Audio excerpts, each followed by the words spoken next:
नमस्कार, मी दीनानाथ परब तुमच्या सर्वांचं सकाळ ऑनलाईनमध्ये स्वागत करतो। आज इंडियन एअरफोर्स डे आहे। खरं तर कुठल्याही युद्धामध्ये एअरफोर्सची भूमिका जी असते ती खूप महत्त्वाची असते। 1971 सालचं भारत पाकिस्तान युद्ध असो किंवा 1999 सालचं कारगिल युद्ध, या दोन्ही युद्धांमध्ये इंडियन एअरफोर्सने अत्यंत निर्णायक भूमिका बजावली होती। त्यामुळे भारताला विजय संपादन करता आला होता। आज आपण हा इंडियन एअरफोर्सचा जो गौरवशाली इतिहास जो आहे त्याबद्दल जाणून घेणार आहोत।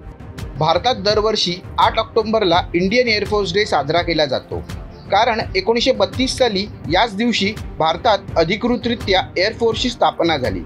त्यावेळी भारतावर इंग्रजांचं राज्य होतं, त्यामुळे सुरुवातीला युनायटेड किंगडमच्या रॉयल एअरफोर्सला मदत करण्याचा रोल इंडियन एअरफोर्सकडे होता।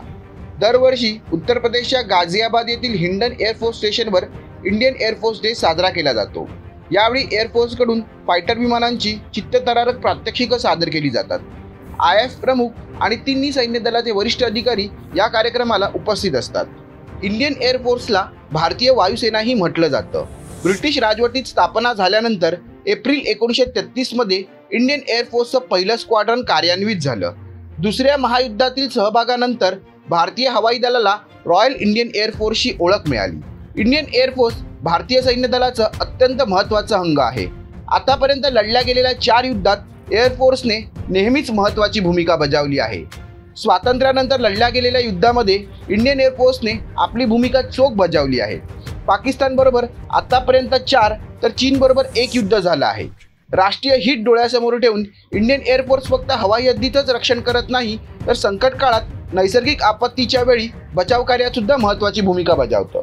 इंडियन एअरफोर्स जगातील 4थं सर्वात मोठं हवाई दल आहे। अमेरिका, चीन आणि रशियानंतर भारताचा नंबर लागतो। नभम स्पर्शम दीप्तम हे एअरफोर्सचं ब्रीदवाक्य आहे। याचा अर्थ touch the sky with glory असा होतो। भगवद्गीतेच्या 11व्या अध्यायातून एअरफोर्सने या ब्रीदवाक्याची निवड केली आहे।